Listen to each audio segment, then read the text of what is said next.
नोएडा की एक शांत रात थी। 15 मई 2008।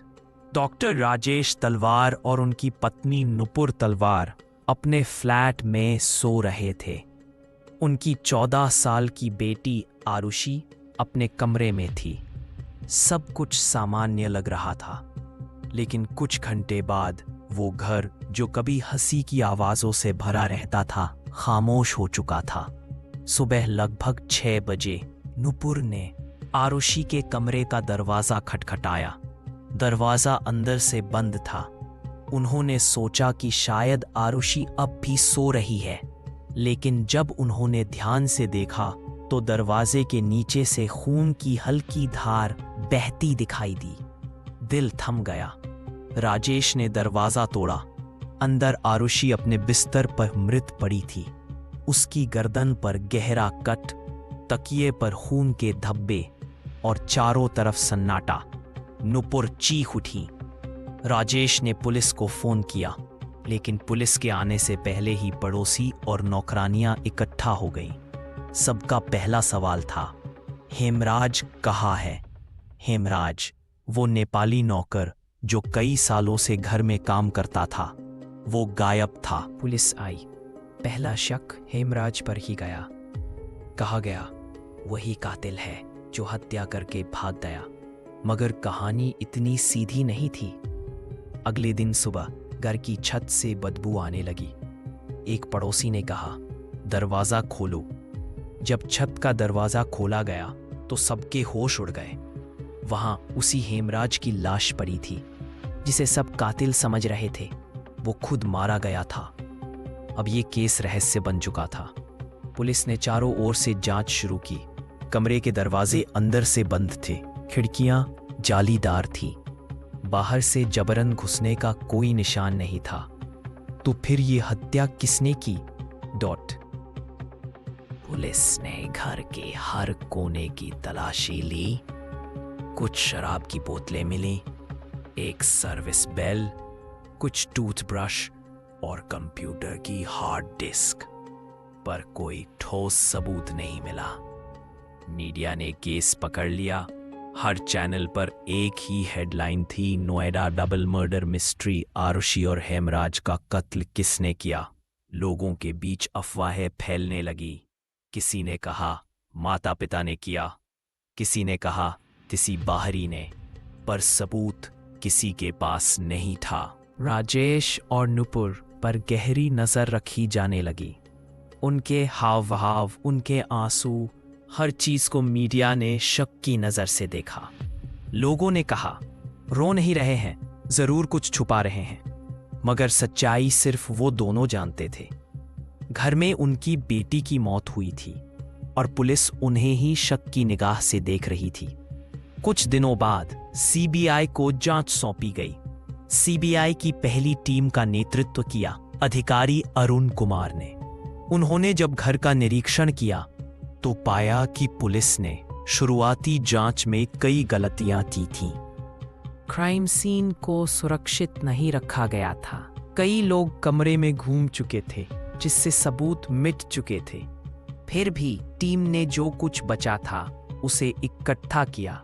पहला बड़ा सवाल था, आरुषि और हेमराज की हत्या एक ही समय पर हुई या अलग अलग?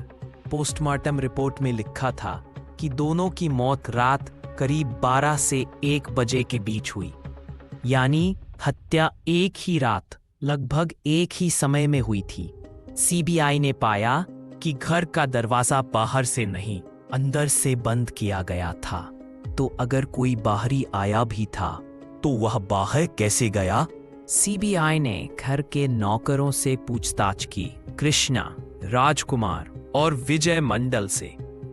तीनों ने अलग अलग बयान दिए। कृष्णा के कमरे से एक खून से सना हुआ हथौड़ा मिला, पर डीएनए मैच नहीं हुआ। फिर एक दिन सीबीआई ने दावा किया, यह एक इनसाइडर जॉब है, यानी हत्या घर के अंदर वालों ने की। मीडिया ने इसे हवा दी। टीवी पर हेडलाइंस आईं, honour killing, Aarushi murdered by parents. CBI की थियरी थी, कि राजेश तलवार ने आरुषि और हेमराज को आपत्तिजनक स्थिति में देखा और गुस्से में हत्या कर दी। लेकिन यह सिर्फ एक थियरी थी, कोई सबूत नहीं। नुपुर और राजेश ने इसे सिरे से नकार दिया। उन्होंने कहा, हमारी बेटी हमारी जान थी, हम ऐसा सोच भी नहीं सकते। धीरे धीरे जांच ठंडी पड़ गई। पहली टीम को हटा दिया गया। दूसरी टीम बनी अधिकारी AGL कोल के नेतृत्व में। उन्होंने वही पुरानी थीरी दोहराई, माता पिता ही दोषी हैं। अब मामला कोर्ट में पहुंचा।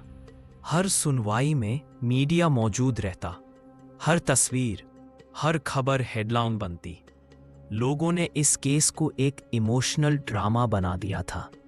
राजेश और नुपुर की जिंदगी जेल और अदालत के बीच झूलने लगी। उनकी पहचान अब मर्डर अक्यूज्ड पेरेंट्स के रूप में हो गई थी। 2011 में केस ट्रायल कोर्ट में पहुंचा। CBI ने अपना पक्ष रखा। राजेश और नुपुर तलवार ने घर के अंदर हत्या की और सबूत मिटाने की कोशिश की।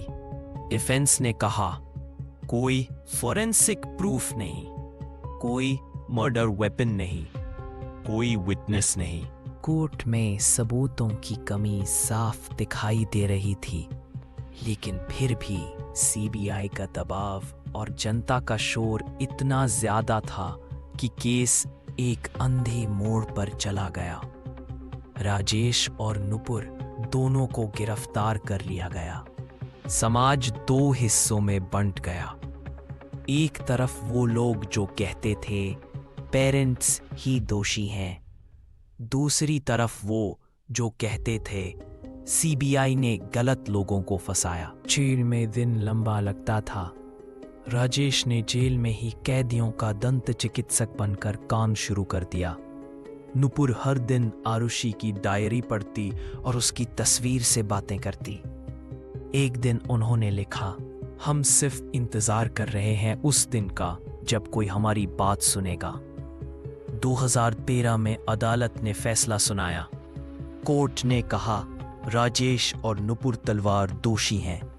उन्हें आजीवन कारावास की सजा सुनाई गई। उनके चेहरे पर कोई प्रतिक्रिया नहीं थी, बस सन्नाटा। नुपुर ने कहा, हमने अपनी बेटी को नहीं मारा, भगवान देख रहा है। 4 साल तक तलवार दंपत्ति जेल में रहे। 2017 में उनकी अपील इलाहाबाद हाई कोर्ट में सुनी गई। वकीलों ने हर सबूत की धज्जियां उड़ाईं। DNA रिपोर्ट अधूरी थी, मर्डर वेपन कभी मिला नहीं और टाइम ऑफ डेथ को लेकर विरोधाभास था। हाई कोर्ट ने कहा, CBI अपना केस बियॉन्ड रीजनेबल डाउट साबित नहीं कर पाई। 12 अक्टूबर 2017 को अदालत ने कहा, राजेश और नुपुर तलवार को बरी किया जाता है। जेल के दरवाजे खुले। राजेश ने बाहर आकर आसमान की ओर देखा और कहा, आरुषि, अब भी तुझसे न्याय का वादा बाकी है। लोगों ने चैनल बदले, अखबार बंद किए, लेकिन सवाल वही रहा, अगर आज भी उस घर में सन्नाटा है। दीवारों पर आरुषि की मुस्कुराती तस्वीर टंगी है। वो मुस्कान जो अब भी जैसे पूछती है, क्यों? कभी कभी सच वही होता है जो किसी की यादों में दफन रह जाता है।